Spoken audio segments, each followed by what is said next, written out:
Hello there and welcome. I'm Simon Keeling. Now this is an idea that I've been tempted to try out for quite some time now. It's to run the weekend forecast as a video forecast, and the intention is to show you the various charts, show you what's happening in the weather, much the same as I do during my email broadcasts. But what I want to try and do is to add a little bit more information to those forecasts. Now the plan is that I'll try and get these forecasts sponsored so that they can be updated and produced regularly for you, and hopefully you'll find them useful when you're planning your weekend activities.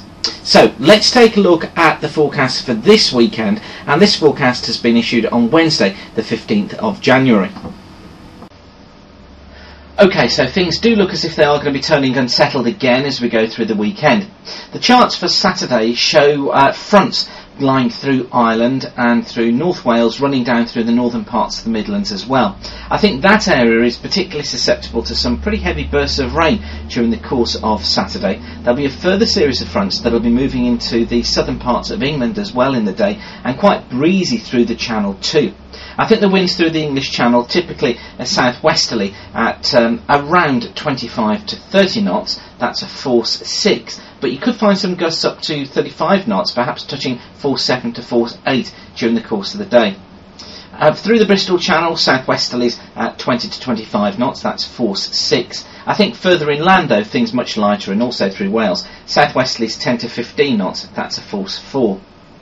For the far north of England and also for Scotland, here I think we'll find cooler flow of air but brightening additions too. It should be generally dry, I think, through much of southern Scotland and also central and northern Scotland, although always a risk of a shower across the northern coasts of Scotland.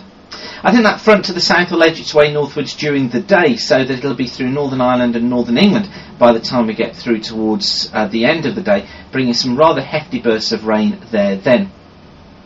Winds through Scotland, generally westerly at about 10 to 15 knots, so probably around a force 4, I think nearer a force 6 along northern coast. On to Sunday, and we're still troubled by a front line through southern Ireland, through Wales and through southern parts of England, even though pressure's starting to build by then. I think that'll bring further outbreaks of rain, particularly through the western coast of Wales, southwest England, and running up through the Channel as well. Lots of low cloud, mist and also some fog patches. And I think the winds generally coming in as a southwesterly through the Channel at around 20 knots, so a force 5.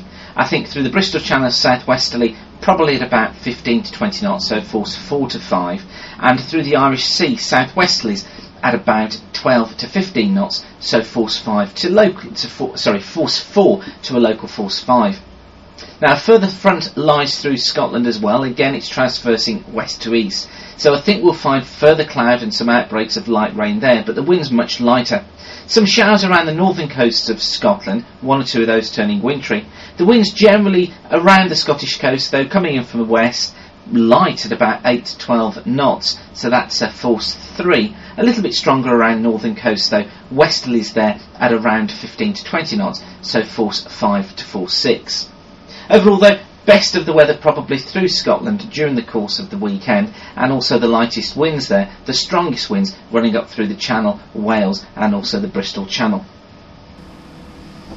So I hope you found that useful. I'd really appreciate your comments back to simon@weatherweb.net. I know there's things that we need to tidy up and perhaps make things a little bit more professional and slightly tidier, but I hope you've got an idea as to what I'm trying to achieve here. Thanks for watching. Once again, send your comments back to me at simon@weatherweb.net.